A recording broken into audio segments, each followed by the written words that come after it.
Bismillahirrahmanirrahim. Assalamualaikum warahmatullahi wabarakatuh.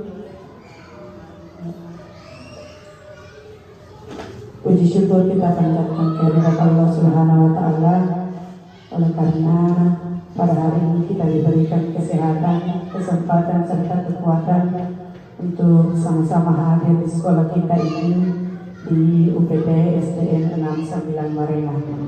Sebelumnya saya mengucapkan terima kasih banyak atas partisipasi Bapak Ibu dalam hal ini. Saya sekarang sedang mengikuti pendidikan calon guru penggerak angkatan 9, di mana pada minggu lalu kami telah menyelesaikan satu modul, yaitu modul 1.1, di mana pada sub modul 1.4 di sini kami akan melakukan aksi nyata, yaitu melakukan kegiatan diseminasi atau sosialisasi tentang apa yang telah kami dapatkan. Salam dan selawat tak lupa pula kita penunjukkan kepada Nabi Muhammad SAW, pada keluarganya, sahabat-sahabatnya, tabi'in, bahkan sampai kepada kita yang masih taat dan konsekuen terhadap ajaran yang dibawakan oleh beliau.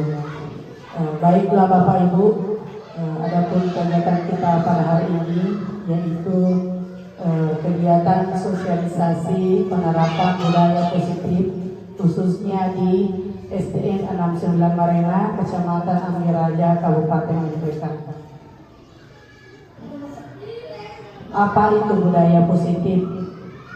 Jadi budaya positif di sekolah itu merupakan nilai-nilai dan kebiasaan-kebiasaan di sekolah yang berpihak pada peserta didik agar mereka dapat menjadi pribadi yang kritis, penuh hormat, dan bertanggung jawab.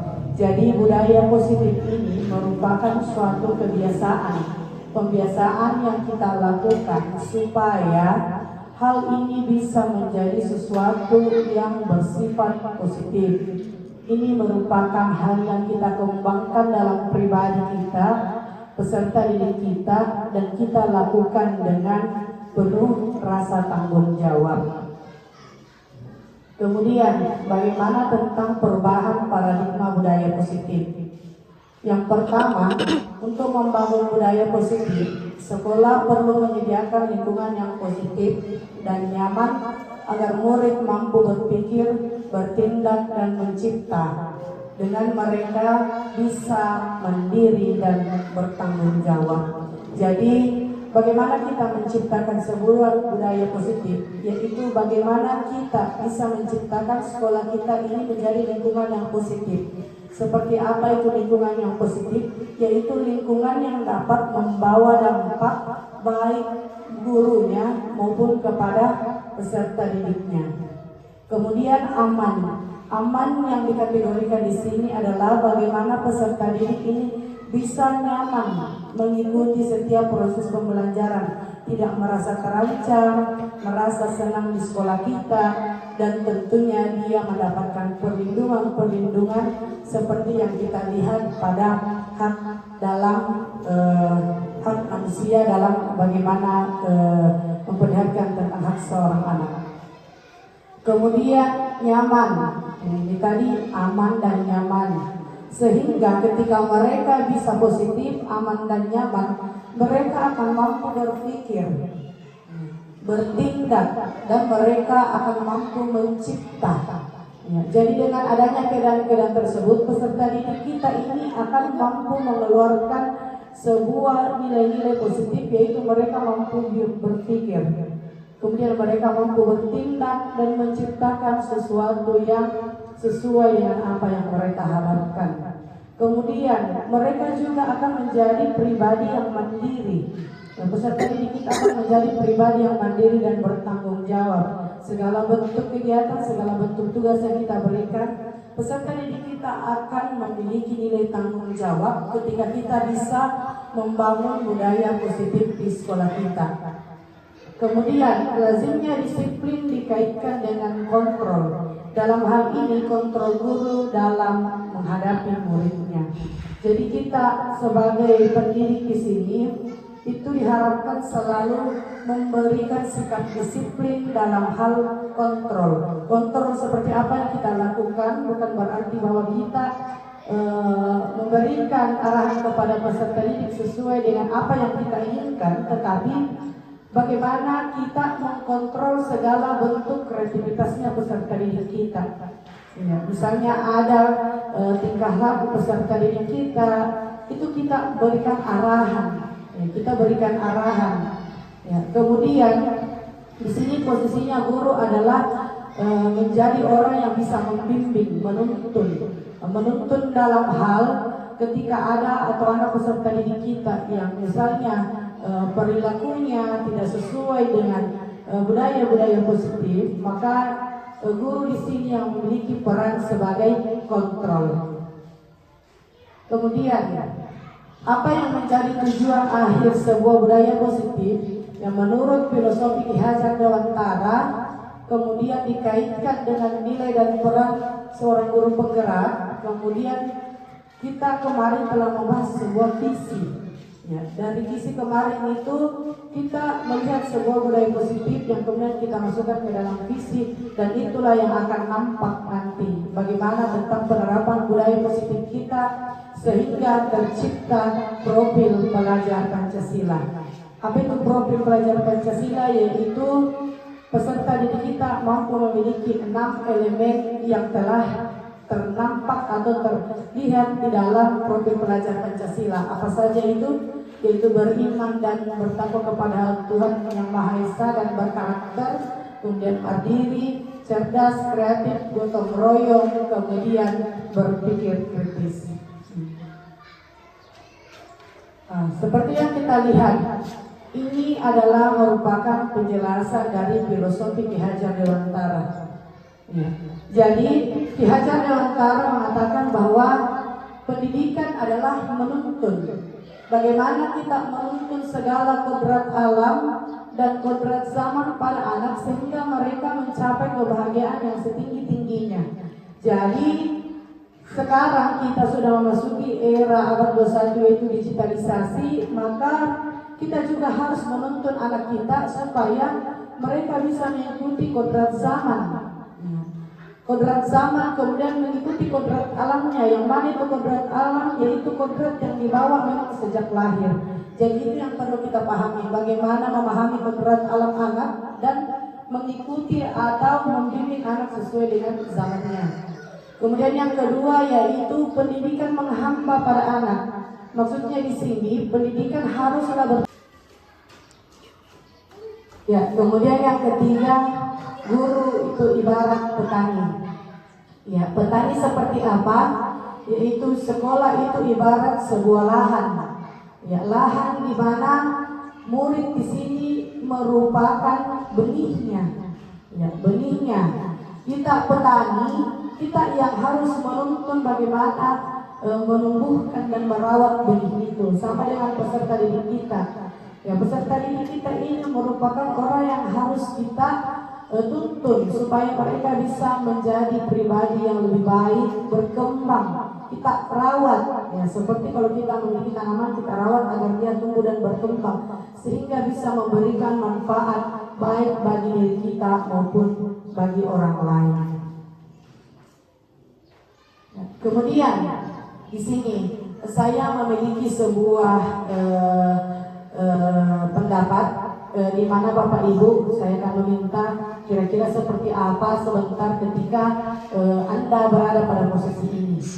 Di sini ada sebuah perumpamaan, misalnya Anda dan teman Anda sedang melakukan kegiatan. Kemudian tugas Anda adalah mengepalkan satu tangan Anda. Di dalam satu tangan tersebut itu Anda menyimpan sesuatu yang sangat berharga. Anda menyimpan sesuatu yang sangat berharga. Saya tidak tahu seperti apa berharganya. Yang perlu Anda lakukan adalah Anda harus menjaga apa yang Anda pegang tersebut dengan sekuat tenaga, karena Anda menganggap bahwa itu merupakan hal yang sangat penting bagi Anda. Kemudian datang si B yang merupakan teman Anda. si B ini datang untuk mencoba membujuk, menghardik, mengintimidasi, bahkan memarahi, menggoda, menggelitik, dan menawari Anda dengan uang untuk membuka hal itu, membuka apa yang ada di genggaman tangan Anda. Kemudian, apa yang akan Anda lakukan ketika ada kejadian tersebut? Pertanyaan yang pertama, apakah Anda akan membuka kepala tangan Anda? Kemudian yang kedua, apakah Anda akan menutup? Kemudian yang ketiga, sebenarnya siapa pemegang kendali yang ada pada diri kita? Jadi kira-kira Bapak Ibu, seandainya Anda berada pada posisi tersebut, apa yang akan Anda lakukan? Apakah Anda akan membuka atau menutup? Mungkin ada yang bisa memberikan pendapat. Ya, misalnya Anda memiliki sesuatu yang berharga di tangan Anda, ada teman datang untuk membujuk Anda untuk buka itu. Bukakan Kak. Bahkan Anda disogok dengan uang, dihardik, kemudian Anda intimidasi, marahi, sehingga Anda harus membuka itu. Kira-kira apa yang Anda akan lakukan? Anda akan membukanya atau tidak? Kira-kira menurut Bapak ini?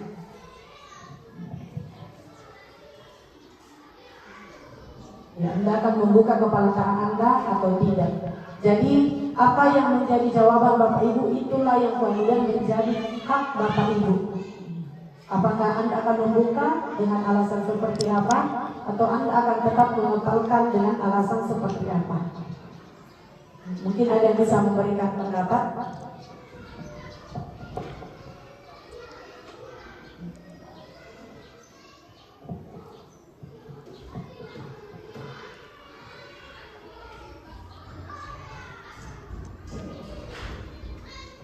Ya, mungkin dari Ibu Juniati bisa memberikan pendapat, kira-kira Ibu Juniati akan membuka kepala tangannya atau tidak.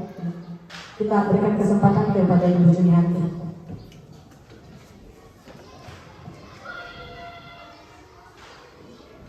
Baik, Assalamualaikum warahmatullahi wabarakatuh. Terima kasih atas kesempatan yang diberikan kepada saya tentang memberikan tanggapan apakah saya akan membuka kepala tangan atau tidak. Nah, menurut saya di sini sebagai individu, saya tidak akan membuka kepala tangan apapun pengaruh yang diberikan kepada saya, karena ini sesuatu yang ada pada diri saya, bahwa ini adalah apa yang saya nyatakan dalam hati saya akan tetap pertahankan. Jadi menurut saya tidak akan membuka kepala tangan walaupun apa yang diberikan kepada saya atau hardikan macam apapun, karena itu adalah suatu sifat dari individu saya pribadi.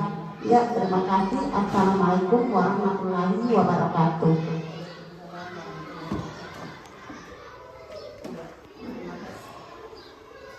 Ya, terima kasih banyak Bu. Jadi Ibu Juniati lebih memilih untuk mengepalkan tangannya dan tidak membuka. Ya, tadi disampaikan alasannya bahwa karena itu merupakan pribadinya, ya, pribadinya sendiri. Iya. Mungkin ada lagi Bapak Ibu?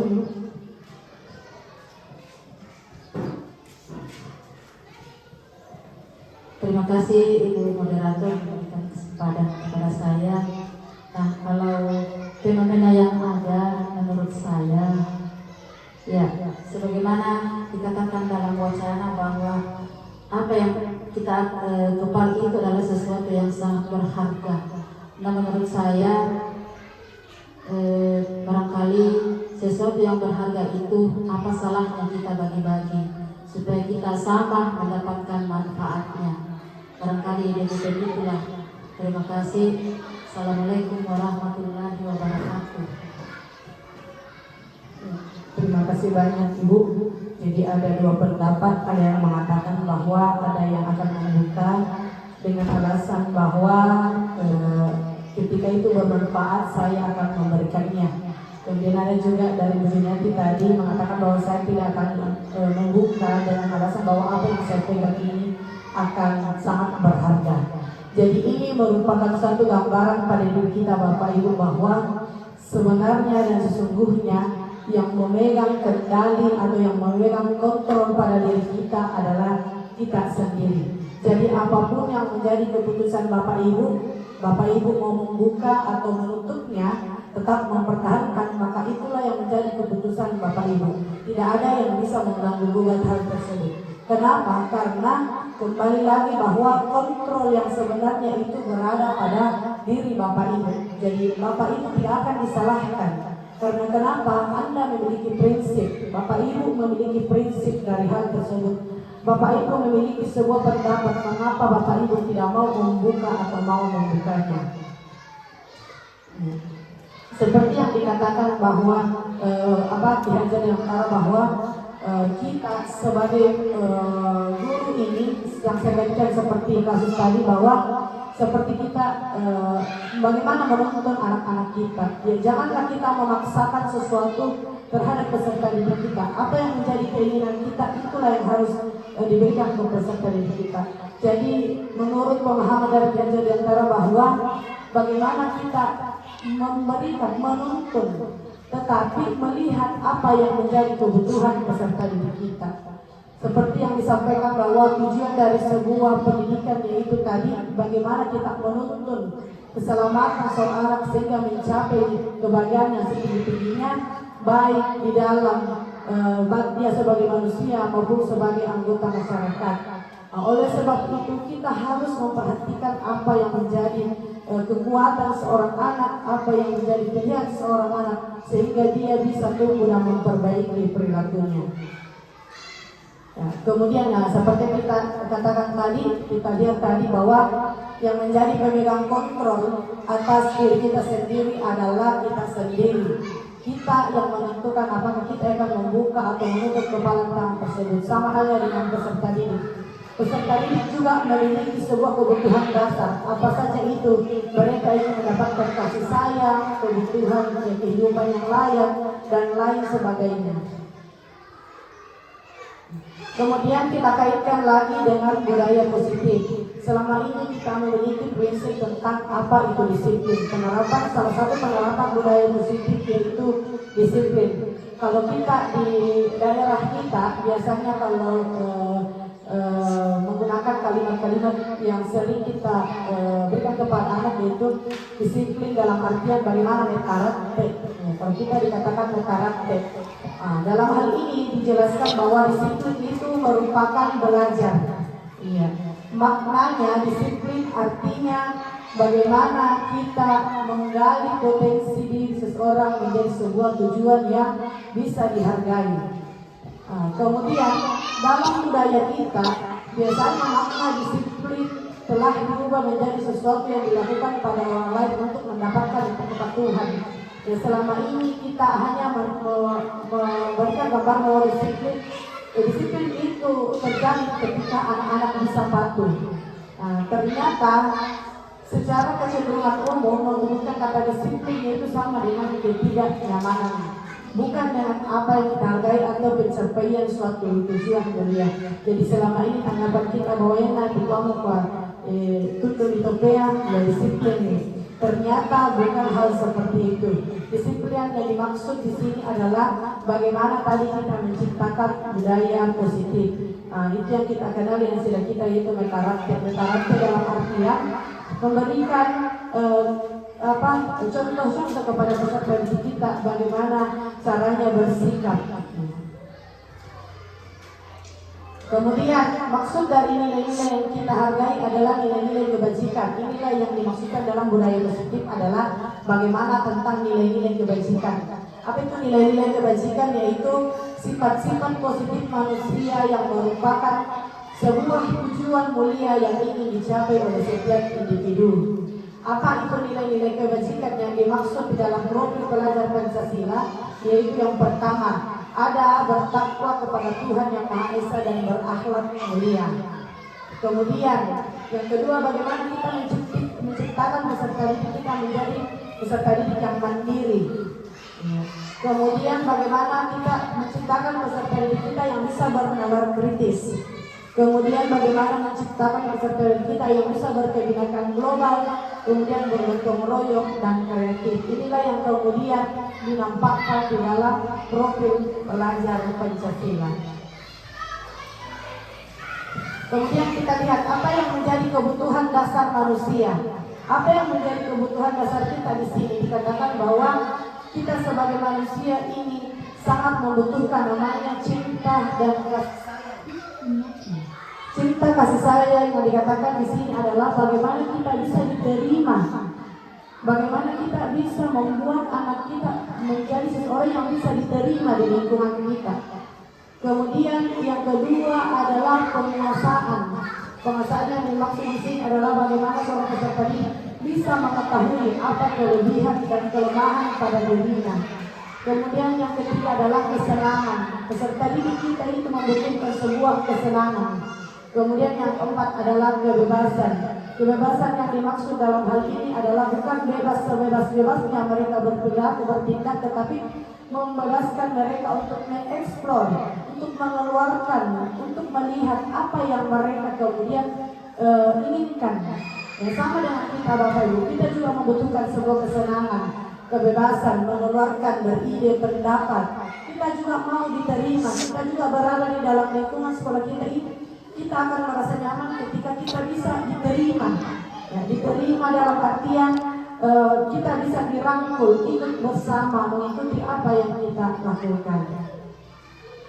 Kemudian inilah yang menjadi hal yang perlu kita perhatikan adalah bagaimana tentang posisi kontrol guru. Jadi ada 5 posisi kontrol guru yang perlu kita perhatikan. Yang pertama adalah penghukum. Ya, kemudian yang kedua adalah pembuat merasa bersalah. Kemudian yang ketiga teman. Kemudian yang keempat pemantau dan yang kelima adalah manajer. Yang mana itu yang dikatakan sebagai posisi penghukum. Ketika misalnya ada peserta didik kita, contoh misalnya datang ke sekolah, kita memiliki kata tertib, misalnya harus menggunakan sepatu berwarna hitam. Tiba-tiba anak kita datang dari pagar sekolah, kemudian memakai sepatu yang bukan warna hitam, langsung kita, karena kamu tidak pakai sepatu hitam, maka satu hari ini kamu tidak boleh pakai sepatu hitam.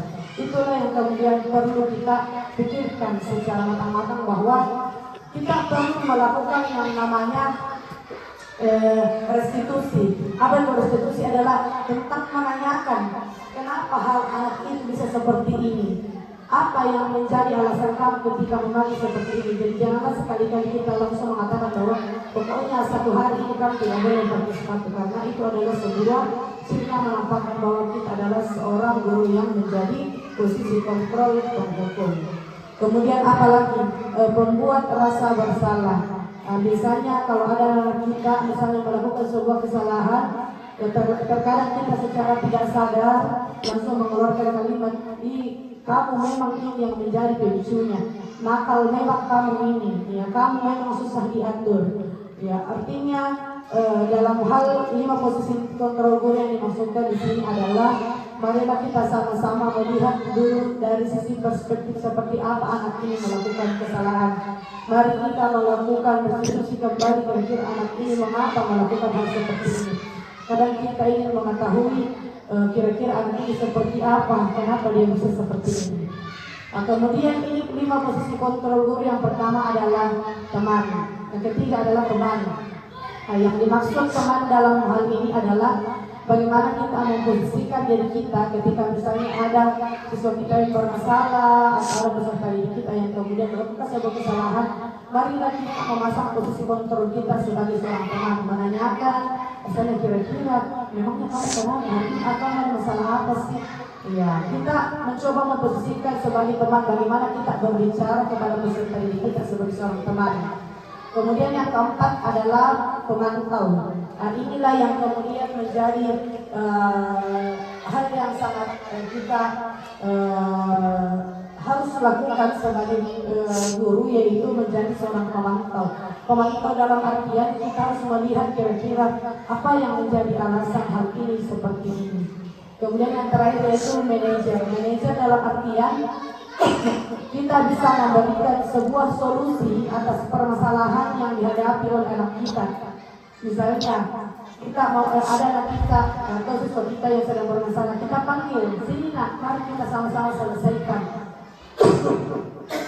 Kemudian kita memberikan sebuah wejangan bahwa kira-kira kesalahan ini apakah sesuai dengan apa yang kita harapkan.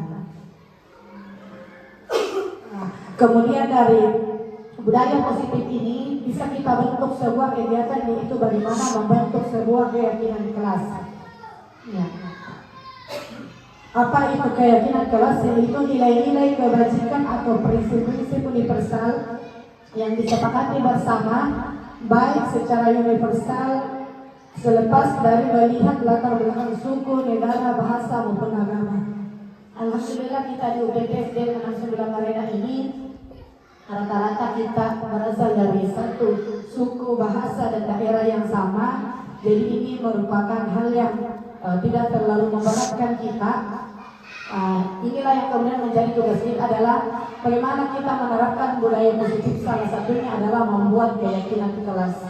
Apa itu keyakinan kelas tadi? Yaitu merupakan nilai-nilai kebajikan. Misalnya kita mengatur sebuah keyakinan kelas, kita melakukan diskusi bersama siswa kita. Jadi keyakinan kelas ini bukan berasal dari kita, tetapi kita melakukan diskusi bersama dengan siswa kita tentang bagaimana penerapan keyakinan kelas. Misalnya di dalam hal ini anak-anak kita memberikan kesempatan kepada mereka, misalnya kita memberikan kartu chart atau seperti apa, supaya mereka bisa mengisi apa yang menjadi keinginan dan harapan mereka di dalam satu kelas. Jadi keyakinan kelas ini dibentuk dengan tujuan bahwa supaya kita semua bisa kembali tadi seperti yang dikatakan bahwa peserta didik itu harus merasa aman, nyaman, senang, terpenuhi kebutuhannya. Jadi kita harus mengeluarkan pendapat bersama-sama. Kemudian apa manfaat dari adanya keyakinan kelas ini? Yaitu bisa membentuk lingkungan yang positif, bisa memberikan bentuk lingkungan yang positif, dan dari hal lingkungan positif tersebut sehingga terciptalah budaya-budaya positif yang ada di sekolah kita. Kemudian ini yang perlu kita terapkan, yaitu bagaimana tentang segitiga restitusi. Jadi segitiga restitusi yang dimaksud di sini adalah untuk menciptakan sebuah budaya positif, kita harus menerapkan tentang bagaimana memvalidasi tindakan peserta didik kita. Dalam artian di sini memvalidasi, menanyakan kira-kira mengapa hal seperti ini, apa alasannya seperti ini. Kemudian menstabilkan identitas, dalam artian seperti ini kita bisa meletakkan kalimat-kalimat bahwa sebenarnya ketika saya berada di posisi kamu tadi, mungkin saya juga akan marah, atau misalnya saya tahu kenapa kamu seperti itu. Kemudian yang ketiga adalah mengalihkan keyakinan, memberikan keyakinan kelas, memberikan keyakinan. Nah, saya yakin kamu punya alasan kenapa kamu seperti ini. Jadi hal-hal itu yang bisa kita terapkan tentang bagaimana segitiga restitusi dalam menyelesaikan masalah kita di sekolah, sehingga tercipta budaya positif yang ada di sekolah kita. Nah, seperti yang kita ketahui bahwa budaya positif itu merupakan suatu nilai kebajikan, nilai kebajikan yang itu ditanamkan kepada peserta didik kita. Seperti yang kita susun kemarin di visi kita, yaitu bagaimana mewujudkan peserta didik yang beriman, berakhlak, dan berkarakter, serta itu tadi memiliki profil pelajar Pancasila. Jadi itulah yang kemudian kita terapkan menjadi sebuah budaya positif. Dan saya rasa masih banyak lagi budaya-budaya positif yang bisa kita lakukan di sekolah kita selain daripada bagaimana menerapkan tentang keyakinan kelas. Ada juga kemarin seperti yang kita lakukan, menempel-nempel di flipchart tentang kata rumpang. Itu juga bisa kita praktikkan dalam kelas tentang bagaimana keyakinan kelas melalui pembiasaan budaya-budaya positif. Sampai di sini Bapak Ibu, ada mungkin yang ingin ditanyakan atau ada mungkin yang ingin memberikan pendapat tentang bagaimana budaya positif di kelas kita masing-masing, sehingga itu bisa kita terapkan bersama di dalam kelas kita, sehingga bisa memberikan dampak yang positif bagi kita semua. Jadi mungkin ada di antara Bapak Ibu yang ingin bertanya atau mungkin memberikan pendapat atau mungkin ingin memberikan jawaban, oh ternyata begini paling caranya sekarang, oh ternyata seperti ini paling caranya yang namanya budaya positif. Saya berikan kesempatan kepada Bapak Ibu yang ingin bertanya atau memberikan pendapat.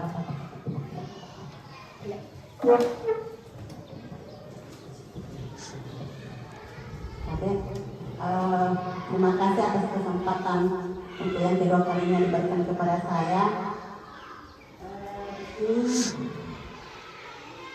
Mungkin sedikit masukan atau macam pertanyaan saja ini Bu.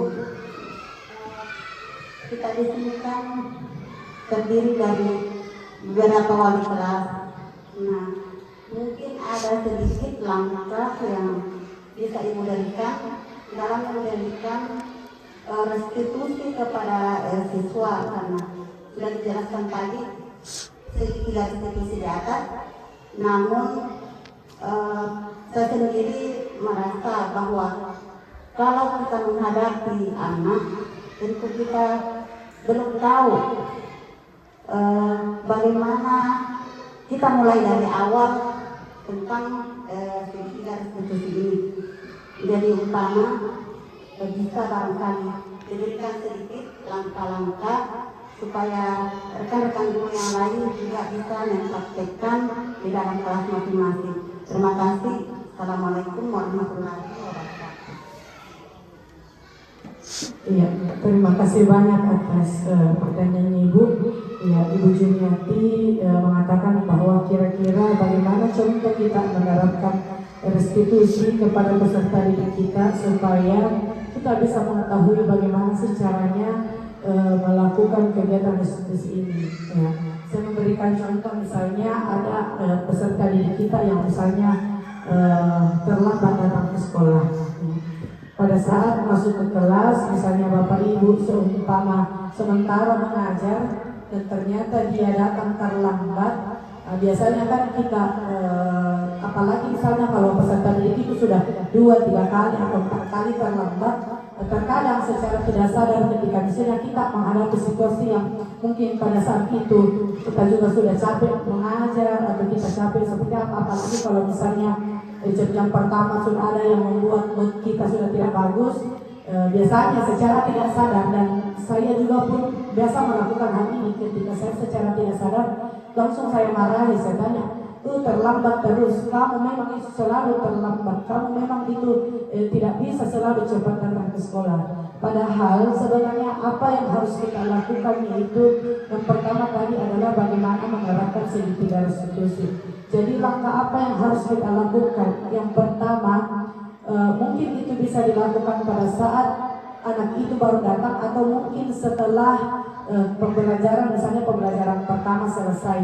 Jadi kalau misalnya kita lakukan pada saat pembelajaran pertama, kita menunggu sampai selesai dulu pembelajaran, bisa kemudian kita panggil anak itu, kita masukkan saja dulu belajar. Setelah itu kita panggil, kalau ada waktu luang kita panggil.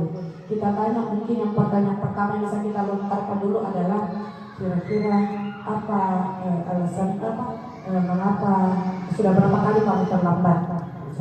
Sudah berapa kali nak kamu terlambat? Misalnya dia menjawab, dia menyadari, maksudnya kita tanyakan kalau yang kamu sadari atau yang kamu rasa kira-kira sudah berapa kali kita terlambat ke sekolah. Misalnya menjawab 3 kali Ibu. Misalnya ditanya lagi, kemudian kita lontarkan lagi pertanyaan untuk kemudian bagaimana melihat stabilitasnya. Kemudian kita tanya lagi, kira-kira kenapa kamu terlambat hari ini? Ditanya lagi, menjawab lagi, misalnya seumpama dia begadang, ya karena misalnya dia bermain HP.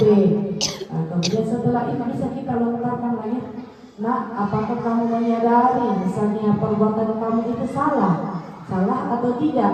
Misalnya anak itu menjawab, saya salah Ibu. Kemudian kita bisa lontarkan lagi, kalau misalnya kamu rasa itu salah, kira-kira kalau misalnya kita sudah menerapkan keyakinan kelas ya, kira-kira dari kesalahan kamu ini keyakinan kelas apa yang telah kamu langgar? Misalnya ada keyakinan kelas kita jadi pasang tentang disiplin, dia sebut disiplin. Karena kamu tahu bahwa kamu telah melanggar keyakinan ini, kemudian kamu telah melakukan sebuah kesalahan, apa yang kemudian kamu lakukan? Yang pertama, kita akan mencoba mengarahkan anak itu mengucapkan sebuah kalimat sederhana yang kemudian bisa kembali menstabilkan dirinya, yaitu meminta maaf. Ya, jadi usahakan, upayakan anak itu melontarkan kalimat, saya minta maaf ibu.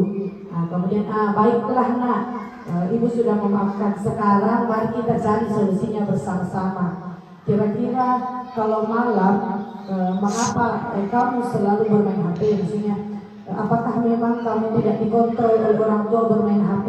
Nah, misalnya dijawab nih, ya ibu, karena mungkin sibuk orang tuanya apa segala macam.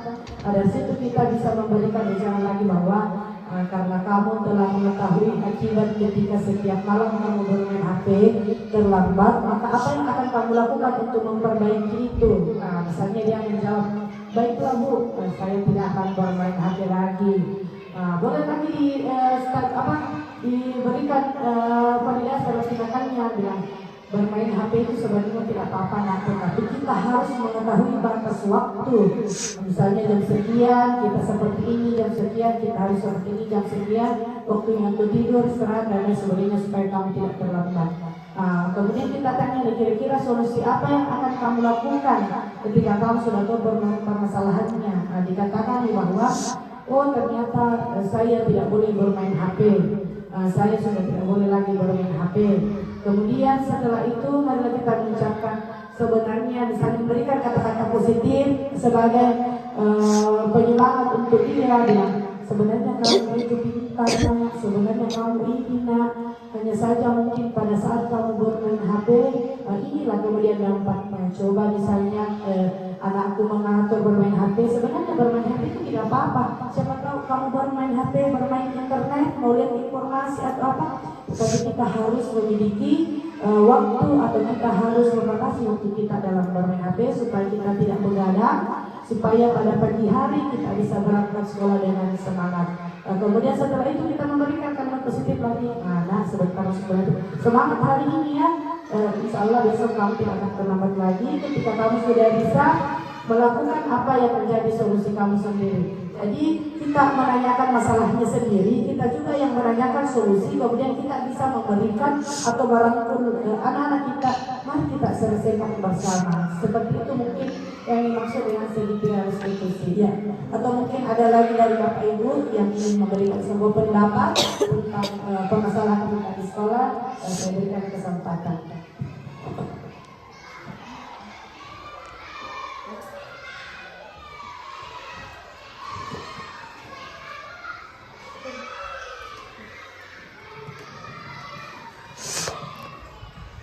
Ya, terima kasih atas jawaban dari Ibu Kurnia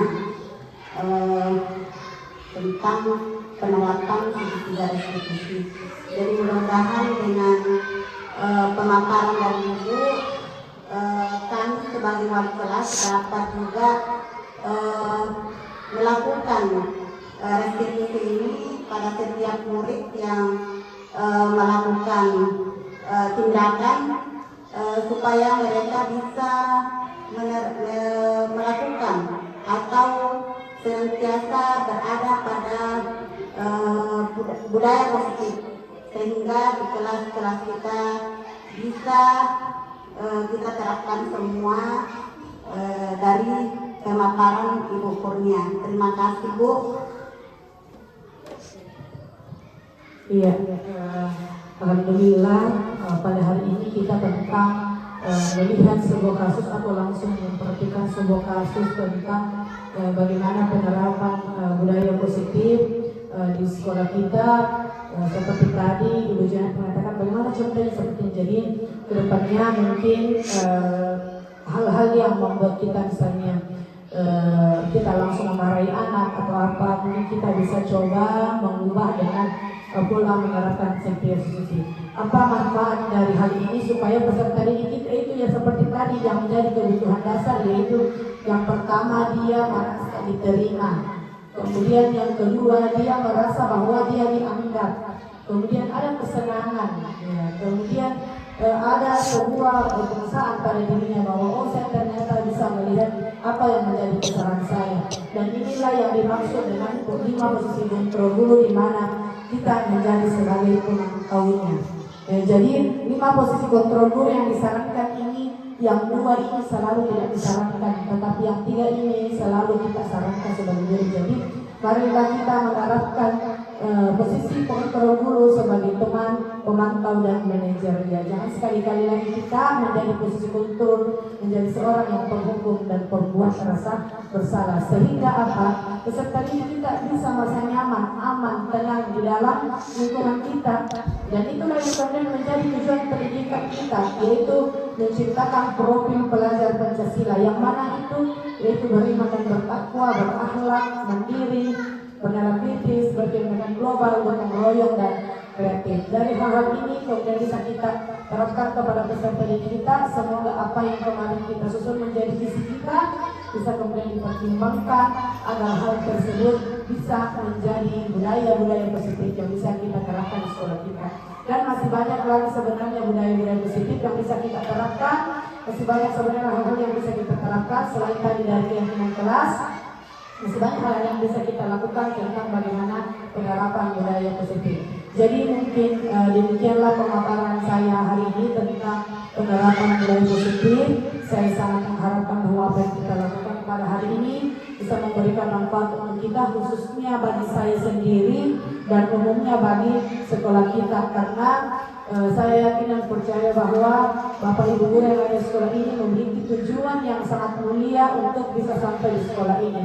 Apa yang menjadi tujuannya, yaitu bagaimana kita bisa menciptakan anak-anak yang berkarakter.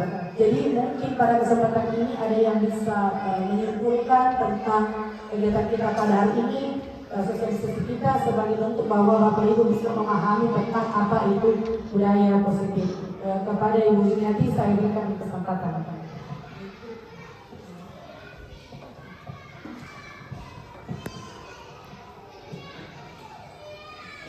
Baik, terima kasih Bu untuk kesehatan kalinya. Ibu tadi mengatakan bahwa kesimpulan dari apa yang kita paparkan hari ini, menurut saya bahwa dari pemaparan Ibu mulai dari penerapan budaya positif, kebutuhan individu siswa, serta tadi posisi kontrol guru sampai pada kegiatan restitusi yang kita lakukan di dalam kelas, kesepakatan kelas. Maka dari pemaparan ini tadi kami merasa bahwa sebenarnya selama ini kita sudah lakukan, namun kami beritahu bahwa arah yang kita tuju adalah ke sana, apakah sebagai posisi kontrol guru, apakah dalam penerapan kesepakatan kelas, atau bahkan dalam penerapan segitiga restitusi. Jadi setelah Ibu paparkan sedemikian rinci dari apa yang Ibu lakukan sebagai guru penggerak, supaya pada saat ini dapat berimbas kepada kami semua yang ada di sekolah, khususnya kita yang ada di SD 69 Marena, dan lebih khusus lagi kami yang ada di dalam kelas. Semoga apa yang Ibu sampaikan atau paparkan pada hari ini dapat kami ambil hikmahnya dan dapat pula kami terapkan di dalam kelas. Sekian dan terima kasih. Assalamualaikum warahmatullahi wabarakatuh. Terima kasih banyak Bu, hari ini sudah membantu saya untuk menyimpulkan kegiatan hari ini. Jadi alhamdulillah pada hari ini kita telah melakukan sebuah sosialisasi diseminasi tentang budaya positif. Semoga apa yang kita dapatkan hari ini bisa bermanfaat bagi kita, bermanfaat bagi kita semua, dan kedepannya kita lebih bisa memberikan sebuah pendidikan yang berpihak kepada peserta didik kita. Cukup lebih dan kurangnya pada ini saya mohon maaf apabila ada salah kata, itu berasal dari saya sendiri, dan apabila ada hal yang bermanfaat itu senantiasa untuk kita semua. Saya akhiri yang mengucapkan wabillahi taufiq wal hidayah. Wassalamualaikum warahmatullahi wabarakatuh.